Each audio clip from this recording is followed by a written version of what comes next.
word you speak is doing something. It's all energy. Words don't just describe your life, they begin to shape it.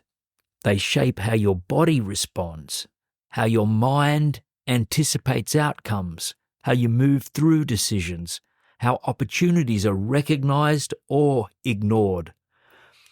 One of the greatest authors that I came across when it comes to all of how words shape our reality is Florence Scovel Shinn. She understood this clearly, and in The Game of Life and How to Play It, which I recommend, that's a great book, she wrote, "Words and thoughts are a form of radioactivity and are extremely powerful." Now this sentence carries weight because it doesn't ask for belief. Radioactivity functions regardless of opinion, right? Words function the same way. They carry energy, they transmit direction, they create momentum.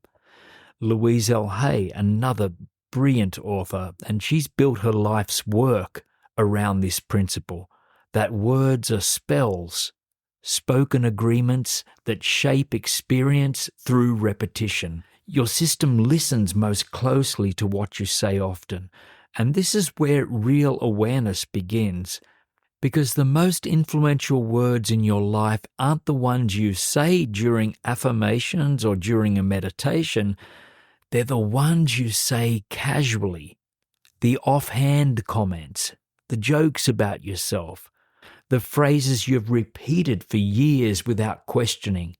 "I always mess this up," or "I'm terrible with money, I never get a break. This is just how it goes for me and I have to accept it." Now, these statements might not feel powerful because they're familiar, but this is exactly how they stay active. Florence Scovel Shinn warned of this when she wrote, "The spoken word has power to bring into manifestation either success or failure. Either. Every sentence points in a direction, and every repetition strengthens that direction." Louise Hay taught that the subconscious mind does not evaluate truth. It doesn't care about truth. It accepts instruction. It doesn't argue. It doesn't correct. It doesn't protect you from careless language. If you repeatedly describe yourself as overwhelmed, behind the eight ball, unlucky or incapable, your system organizes itself around those instructions. And this is where your body begins to tighten. Your expectations lower. Your behaviour adjusts. Florence Scovel Shinn described this simply and boldly. Man's word is his wand, filled with magic and power. A wand doesn't work emotionally, it works directionally, and you are using yours all day long. In traffic, in queues, in private thoughts, in conversations you forget 5 minutes later. And this isn't about becoming positive, it's about becoming precise. You don't need to deny how you feel. You don't need to plaster affirmations over real experiences. I sometimes have done that, but you don't have to do that. You simply stop reinforcing outcomes you don't want to continue. There is a difference. For example, instead of saying, "This always goes wrong," you might say, "Well, I'm open to a different outcome." Instead of saying, "I can't afford that," you say, "I'm choosing where my money goes right now." Instead of saying, "I'm bad at relationships," you might say, "I'm learning how to show up better each day." And these are not affirmations, they are corrections of direction. They shift how your nervous system responds. They change how you approach the next decision.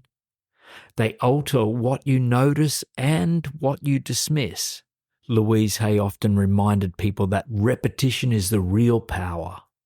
Consistency. And Florence Scovel Shinn, she would agree, because words do not need drama to be effective, they need clarity. So here's a simple practice, and I'll put simple in inverted commas there. For the next 24 hours, listen to how you speak about your body, your time, your work, your money, your future, yourself, your friends. And this is not to criticize it, and not to fix it all at once, but just begin to notice patterns. And when you hear a phrase that tightens your chest or drains your energy, just pause, replace it with something that leaves room. Just open up. So instead of this is never going to change, try change is possible. Instead of I don't have what it takes, try I'm growing into what's required. These statements don't pretend, they prepare. Life responds to language because language carries expectation, and expectation guides action.